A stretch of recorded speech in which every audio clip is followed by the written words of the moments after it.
بسم اللہ الرحمن الرحیم فاروق سٹوریز کے دیکھنے والوں کو خوش آمدید۔ آج کی ایک اور نئی سٹوری کے ساتھ آپ کی خدمت میں حاضر ہوں۔ زندگی کے ہزاروں رنگ ہیں اور ہر رنگ کو حقیقت پسندی سے قبول کرنے میں ہی عافیت ہے۔ اگر لوگ کبوتر کی طرح آنکھیں بند کر لیتے ہیں اور سمجھتے ہیں کہ خطرہ ٹل گیا یا وقت بدل جائے گا، مگر یہی سب سے بڑی غلطی ہوتی ہے۔ جب تک آنکھیں کھلتی ہیں تب تک ہر منظر بدل چکا ہوتا ہے۔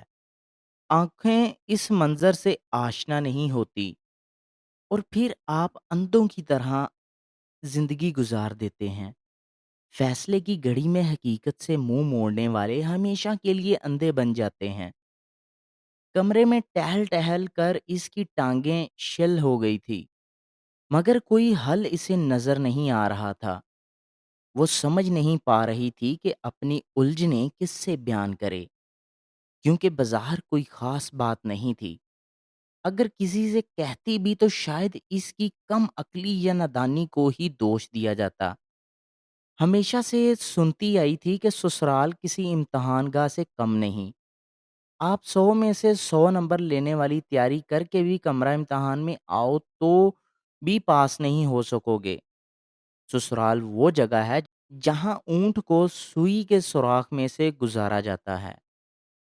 بابی کہتی تھی خاوند سرہانے کا سانپ ہوتا ہے جو کسی وقت بھی ڈس لیتا ہے۔ خاوند پر اندھا اعتماد اس کے ڈنگ کو اور زہریلا بنا دیتا ہے۔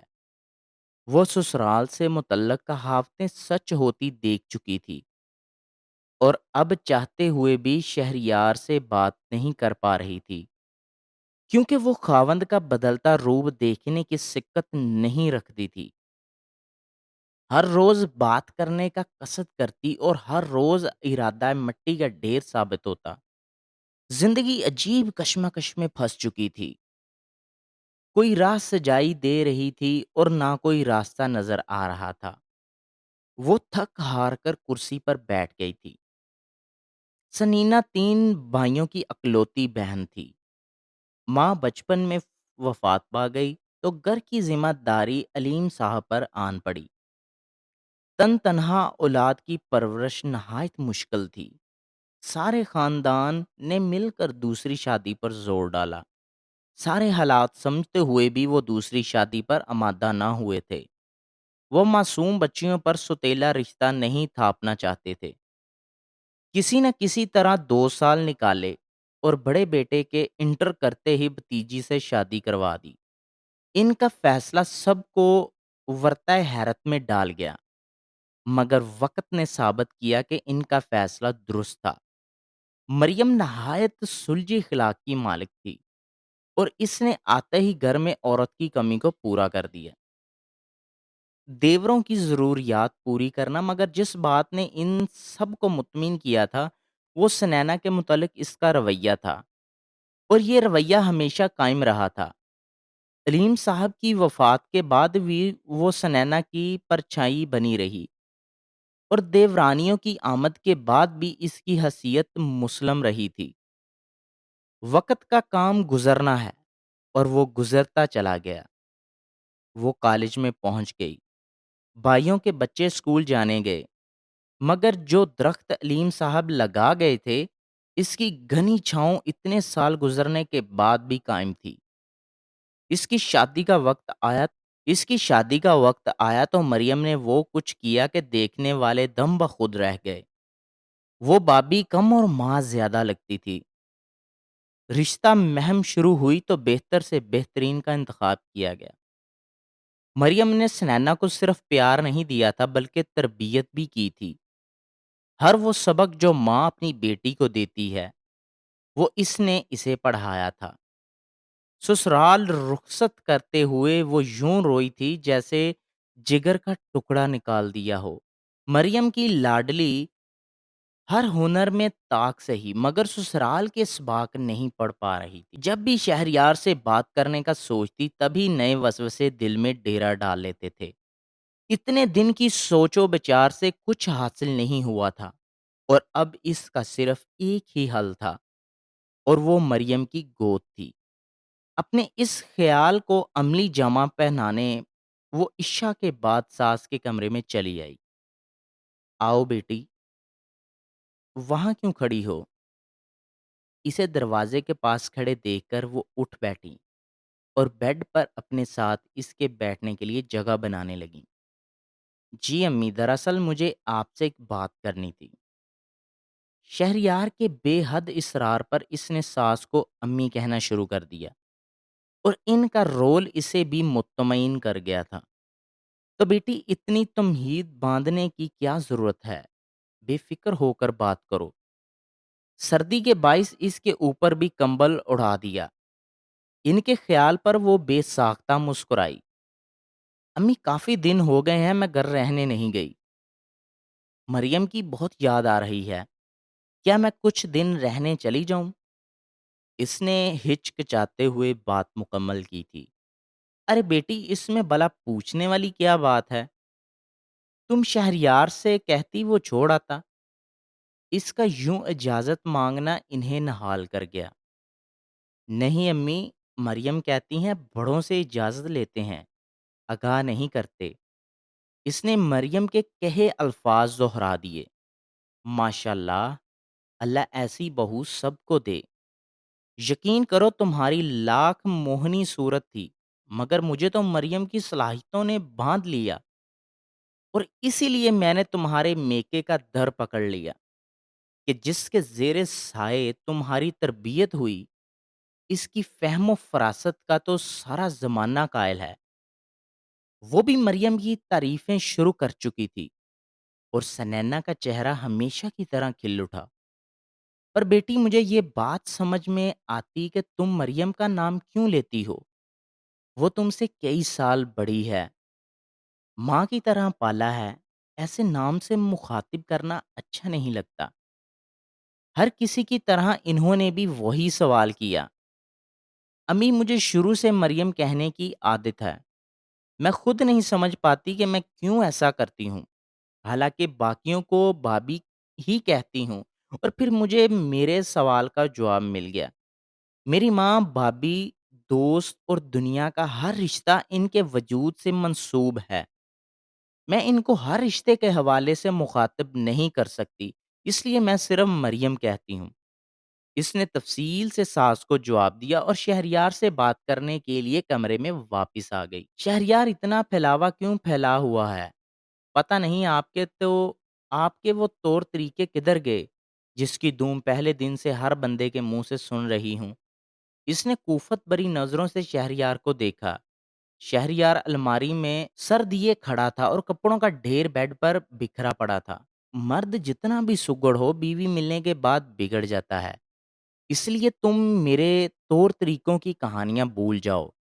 مجھے اچھا لگتا جب تم میری پھیلائی ہوئی چیزیں سمیٹتی ہو۔ شہریار شرارتی نظروں سے اسے دیکھ رہا تھا۔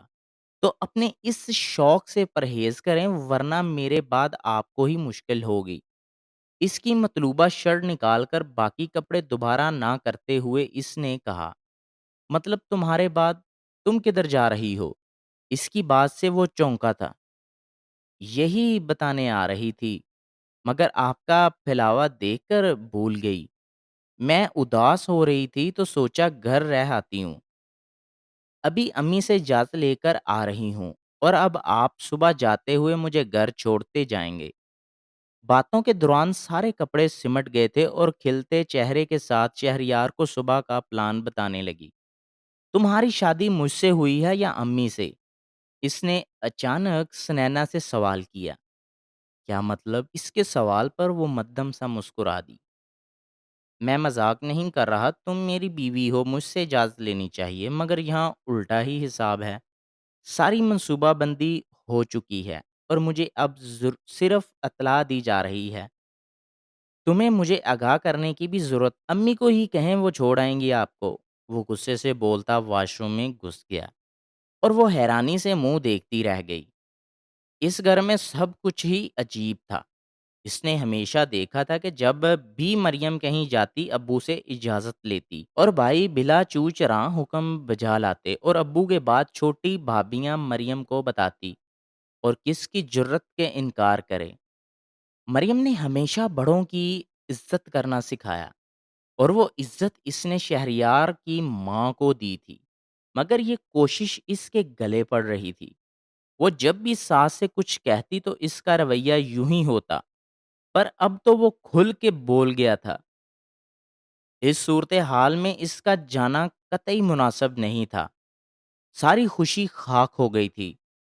وہ سونے سے پہلے کئی دفعہ شہریار سے بات کرنے کی کوشش کر چکی تھی، مگر ناراضی ہنوز قائم تھی۔ صبح بھی اس کا رویہ ویسا ہی رہا۔ ناشتے کی میز پر ساس نے جانے کی بات پوچھا تو وہ اپنی جگہ چور سی بن گئی۔ امی میں پھر بھی چلی جاؤں گی، مختصر سا جواب دے کر وہ کچن میں چلی آئی۔ اس کی غیر موجودگی میں جانے ماں بیٹے میں کیا بات ہوئی کہ جب وہ چائے لے کر باہر نکلی تو خاموشی زیادہ بڑھ چکی تھی۔ بیٹی تیار ہو جاؤ، شہریار چھوڑ آتا ہے، اور خبردار اب تم نے سنینا کو کچھ کہا۔ شہریار نے سر ہلا دیا تو نہ چاہتے ہوئے وہ تیار ہونے چل دی۔ آدھے گھنٹے کا سفر خاموشی سے کٹا۔ اس کے اترنے کے بعد بنا ایک لفظ کہے وہ گاڑی بگا لے گیا۔ اس کا دل کٹ کے رہ گیا۔ آنکھوں کی نمی خشک کرتے ہوئے وہ علیم ہاؤس میں داخل ہو گئی۔ اسے دیکھ کر سب بچے خوش ہو گئے۔ وہ بھی کافی عرصے بعد آئی تھی تو بچوں کے جھرمٹ میں بیٹھ گئی اور وہ سارے کھیل کھیلنا شروع کر دیے جو شادی سے پہلے اس کا معمول تھا۔ وہ بچوں کے ساتھ اتنی مگن رہی کہ دوپہر سے رات ہونے کا پتہ ہی نہیں چلا اور بچوں کے سونے کا وقت ہو گیا۔ سنینا رہو گی یا شہریار لینے آئے گا؟ بچہ پارٹی جا چکی تھی اور اب سب بڑے اکٹھے بیٹھے تھے۔ خشک میوہ جات کی ٹرے باری باری سب کے پاس جا رہی تھی۔ وہ کوچ پر ہیٹر کے سامنے بیٹھی تھی جب بھائی جان نے شہریار کے متعلق پوچھا۔ بھائی جان آج تو ممکن نہیں ان کا آنا کیونکہ وہ کچھ مصروف تھے۔ میں فون پر یہ بات کر کے کنفرم کر لوں گی۔ وہ کئی دفعہ شہریار کو کال کر چکی تھی مگر کال نہیں اٹھائی گئی اور اب تو نمبر ہی بند جا رہا تھا۔ بھائی جان سے بہانہ کرنے کے علاوہ اس کے پاس کوئی چارہ نہیں تھا۔ چلو تمہارا اپنا گھر ہے، جب تک جی کرے رہو۔ ٹی وی سے نظر ہٹا کر چھوٹے بھائی نے کہا۔ ایک ایک کر کے سب اٹھتے گئے اور لاؤنج میں وہ اکیلی اپنی سوچوں کے ساتھ بیٹھی رہ گئی۔ کئی لمحوں بعد اس نے دوبارہ موبائل پکڑا اور شہریار کو کال کی، مگر دوسری طرف صرف بیل کی کرخت آواز سنائی دے رہی تھی۔ مطلوبہ آواز کا دور دور تک نام و نشان نہیں تھا۔ اس نے وقت دیکھا تو 12 کا ہندسہ موبائل اسکرین پر روشن تھا۔ اس وقت تک شہریار سونے کے لیے لیٹ جاتے تھے اور یہی تسلی اس نے خود کو دی تھی۔ وہ اپنی سوچوں میں اس قدر مگن تھی کہ مریم کے آنے کا اندازہ ہی نہیں ہوا۔ نینا تمہیں باتیں چھپانے کی عادت کب سے پڑ گئی؟ مریم اکثر اسے نینا کہتی تھی۔ نہیں ایسی تو کوئی بات نہیں، لہجے کا متعدل کرتے ہوئے اس نے ان کی طرف چہرہ کر لیا۔ بہانے بنانا ہر وقت سود مند نہیں ہوتا۔ اس نے اس کا ہاتھ اپنے ہاتھوں میں لے لیا۔ ٹھنڈے ہاتھ پہ اس کا پر حدت میں بہت بلا محسوس ہوا۔ مریم الجھنیں بہت ہیں، مگر بتانے کی کوشش کرو تو ہر الجھن بے نام ہو جاتی ہے۔ وہ اب بھی کشمکش میں تھی۔ ہر الجھن بے نام ہی ہوتی ہے مگر سب سلجھتی ہیں تو اسے کوئی نہ کوئی نام مل جاتا ہے۔ تم بات کا آغاز کرو، انجام خود ہو جائے گا۔ اس نے دھیرے سے اس کا ہاتھ دبا کر تسلی دی تھی۔ مریم زندگی کے نئے سفر پر ہر لمحہ آپ کی ہدایت میرے ساتھ رہیں۔ میں نے آپ کی ہر بات مانی مگر کچھ امتحان میں پاس نہیں کر سکی۔ اب مجھے دوبارہ سے امتحان پاس کرنے کے گر سکھائیں۔ گھٹنوں کے گرد بازوؤں کا گھیرا بنا کر بیٹھی وہ بہت ازردہ لگ رہی تھی۔ سنینا ہر لڑکی یہ سب کچھ برداشت کرتی ہے، اتنی جلدی ہار نہیں مانتے۔ چلو بتاؤ کیا ہوا ہے؟ ان کا نرم لہجہ اسے پرسکون کر گیا۔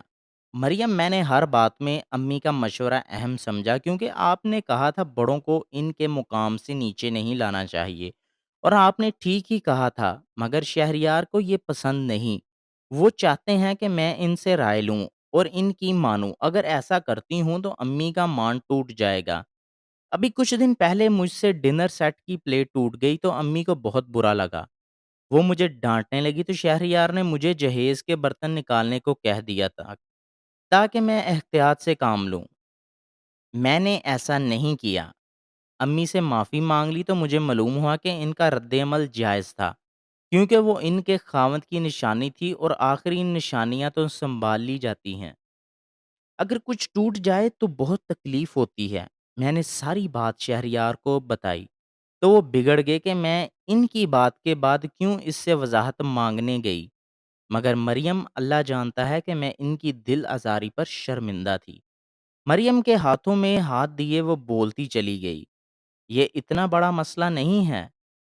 لوگوں اور رشتوں کو سمجھنے کے لیے بہت وقت درکار ہوتا ہے۔ زیادہ لوگوں کو سمجھنے سے اچھا ہے تم اتنی آسان بن جاؤ کہ سب تمہیں سمجھنے لگیں۔ مریم کا دھیما لہجہ رات کے سکوت میں ارتعاش پیدا کر رہا تھا۔ مریم آپ بھی تو بہو تھی، مگر ابا آپ کو کتنا خیال رکھتے تھے۔ ہم سب بہن بھائی آپ کی دل آزاری کا سوچ بھی نہیں سکتے تھے۔ ہمارا ہر معتبر حوالہ آپ ہیں۔ اس نے سوالیہ نظروں سے مریم کو دیکھا تو ان کے تاثرات ناقابل فہم محسوس ہوئے۔ زندگی کا نیا سفر کسی کے لیے آسان نہیں ہوتا۔ یوں سمجھو کہ لڑکی ایک طویل سڑک کی مسافر بن جاتی ہے، جس کے اختتام سے بھی نابلد ہوتی ہے۔ کب خطرناک موڑ آ جائیں، کب دشت میں کھو جائے، کب نخلستان میں قدم رکھ دے، کب پہاڑوں کی قید میں پھنس جائے اور کب برفیلی چٹانوں میں چنوا دی جائے، اسے کچھ علم نہیں ہوتا۔ مریم کسی سوچ میں کھوئی بوتی جا رہی تھی۔ میں نہیں جانتی تائی کے ساتھ میری امی کی کیا رنجش تھی، یا دیورانی جٹھانی میں کیسا تعلق تھا، مگر وہ رنجشیں آج تک میں بھگت رہی ہوں۔ تایا جان بہت اچھے تھے، ان کے دل میں مجھے اس گھر میں بیاہ کے لانے کی وجہ کوئی انتقامی کارروائی نہیں تھی، مگر پھر بھی میں نے رنجشوں کا قصاص ادا کیا۔ 10 سال میں اس گھر کی کوئی چیز استعمال نہیں کرتی کہ کہیں تائی کی نشانی سنبھال نہ پاؤں۔ میں نے پانی بھی پیا تو اپنے گھر سے لائے گئے گلاس میں، مگر کبھی اف تک نہیں کی۔ کئی سال ہر رات میں یہ سن کے سوتی تھی کہ تائی کی موت کی ذمہ دار میری ماں تھی۔ مائیں دنیا کے لیے کتنی بھی بری ہوں، مگر بچوں کی جنت ہوتی ہیں۔ کئی سال لگے سنینا مجھے اس مقام پر پہنچنے کے لیے، سب کا اعتماد جیتنے کے لیے۔ میں نے اپنی انا مار دی، اور اگر رشتوں کو بچانا ہو تو سب سے پہلے انا ہی ماری جاتی ہے۔ میں راستے میں پڑا پتھر بنی رہی اور لوگوں کی ٹھوکروں نے مجھے پارسا بنا دیا۔ اندھیرے لاؤنج میں صرف سنینا کی سسکیاں گونج رہی تھی۔ مریم بالکل خاموش ہو چکی تھی۔ مریم، ہم سب کو معاف کر دیں۔ یہ آپ کی خاموش سدائیں ہیں جو آج پلٹ کر مجھ تک آ گئی۔ آپ کی کھائی ہر ٹھوکر کی زد میں آج میں ہوں۔ پلیز مریم معاف کر دیں۔ وہ یک دم اٹھ کر مریم کے پاؤں میں بیٹھ گئی۔ اپنے خاندان کا مثالی مجسمہ چھن سے ٹوٹ گیا تھا۔ میری صدائیں تم تک نہیں آئیں پاگل، بلکہ میری دعائیں آئی ہیں۔ تمہیں بھی وہی رستہ ملا جس کی میں مسافر تھی، اور جو ایک دفعہ کسی راستے پر سفر کر لے وہ رہنما بن جاتا ہے۔ اس نے اسے اٹھا کے اوپر بٹھا لیا تھا۔ صبح سویرے تمہارے بھائی کو کہوں گی کہ تمہیں گھر چھوڑ آئیں۔ شہریار کو ہماری گڑیا کے بغیر تیار ہو کے آفس جانا مشکل لگے گا۔ مریم نے محبت سے اسے گلے لگا لیا۔ بیٹیاں انا کے پرچم تان کر کھڑی اچھی نہیں لگتی، اور اچھی بیٹی چکنی مٹی کی طرح ہوتی ہے، جسے کسی بھی سانچے میں ڈالو وہ اسی شکل میں ڈھل جائے۔ مریم کی مدھم آواز خاموشی میں گونج رہی تھی، اور لاؤنج کے اندھیرے میں کھڑاک وجود مطمئن سا واپس لوٹ گیا۔ وہ دبے قدموں کمرے میں داخل ہوئی تھی۔ صبح کا وقت اس کے لیے نہایت مشکل تھا۔ امی جوڑوں کے درد کے باعث چلنے میں دشوار محسوس کر رہی تھی، تو پہلے ان کو وضو کروا کر نماز پڑھائی اور پھر ناشتہ کھلا کر کمرے کا رخ کرتی تھی۔ شہریار کو آفس کے لیے اٹھانا جان جوکھوں کا کام تھا، کیونکہ ہلکی سی آہٹ سے شہریار کے پہلو میں سویا 1 سالہ احمد بھی اٹھ جاتا، اور پھر سنینا 1 منٹ کے لیے بھی نہیں ہل سکتی تھی۔ اس وقت بھی شہریار کی ساری چیزیں سمیٹتے دوسرے کمرے میں آ گئی، اور شہریار کے تیار ہونے تک ناشتہ تیار کر لیا تھا۔ اتنی تیزی سے سب کرتے وہ چکرا کے رہ جاتی تھی۔ کیا افلاطون پیدا کیا ہے تم نے؟ کمرے سے ہی ہجرت پر مجبور کر دیا ہے۔ شہریار روز صحیح شہریار روز صبح احمد کے متعلق ایسے ارشادات نازل فرماتا، اور وہ صرف مسکرانے پر اکتفا کرتی۔ اچھا سنو، باجی کچھ دنوں کے لیے رہنے آ رہی ہیں، تم بھی میکے رہنے نہیں گئی؟ امی کے پاس باجی ہوں گی، تم تیاری کر لو، میں رات میں چھوڑ دوں گا۔ ناشتہ کرتے ہوئے شہریار نے اسے کہا، ٹھیک ہے جیسے آپ کی مرضی۔ چائے کپ میں ڈالتے ہوئے اس نے کہا، تم پہلے امی سے پوچھ لینا پھر تیاری کرنا۔ اس نے مدھم آواز سے کہا، مگر آواز اتنی ضرور تھی جو نینا کے کانوں تک پہنچ گئی۔ آپ نے کہہ دیا تو کافی ہے نا؟ سنینا نے چائے کا کپ اس کے آگے رکھتے ہوئے کہا، اور اس پل شہریار نے اس کا ہاتھ تھام لیا۔ ادھر بیٹھو، میری بات سنو۔ سنینا نے نافہم نظروں سے اسے دیکھا۔ مجھے ادراک ہو گیا ہے کہ میں اپنے حقوق کا پرچار کرتے میں کتنے فرائض سے بھاگ رہا تھا۔ اپنی مردانگی کے غم میں نہ صرف تمہارا گناہ گار بنا، بلکہ دل ہی دل میں امی کے متعلق بھی غلط سوچتا رہا۔ مجھے اپنی صفائی میں کچھ نہیں کہنا، سوائے اس کے کہ میں تمہارے حق میں بہترین بننے کی کوشش کروں گا۔ اس کے ہاتھ تھامے وہ شکستہ لہجے میں بول رہا تھا، اچھا چھوڑیں، آپ بھی کیا باتیں لے کر بیٹھ گئے ہیں؟ میں امی سے پوچھ لوں گی۔ اپنی خوشی چھپاتے ہوئے وہ جلدی سے بولی، کیونکہ شہریار کی شرمندگی بھی اسے گوارا نہیں تھی۔ مجھے آپ کی تابے داری کا اندازہ تھا، اس لیے میں پہلے ہی پوچھ چکا ہوں۔ وہ ہنستے ہوئے بولا تو اس نے منزوئی گھوری سے شہریار کو دیکھا اور ہنس دی۔ اس کی واپسی کا فیصلہ زندگی کو بہت سہل بنا گیا تھا۔ وہ چکنی مٹی بن گئی، اور ہر وہ شکل اختیار کرتی گئی جو مجازی خدا کو پسند تھی۔ آج شہریار کی بات سے اسے احساس ہوا کہ وہ بھی مریم بن گئی تھی۔ پتھر سے پارس بننے کا سفر مشکل ضرور تھا، مگر اچھا رہنما اور دعائیں ساتھ ہوں تو پارس بننا ممکن نہیں ہے۔ تو دوستو، امید کرتا ہوں میری آج کی سٹوری آپ کو پسند آئی ہوگی۔ چینل کو ضرور سبسکرائب کریں، اس سے ہمارا حوصلہ بڑھتا ہے اور ہم مزید اچھی اچھی سٹوریاں آپ تک پہنچاتے ہیں۔ ملتے ہیں نیکسٹ ویڈیو میں، تب تک کے لیے اجازت دیجیے گا۔ اللہ نگہبان۔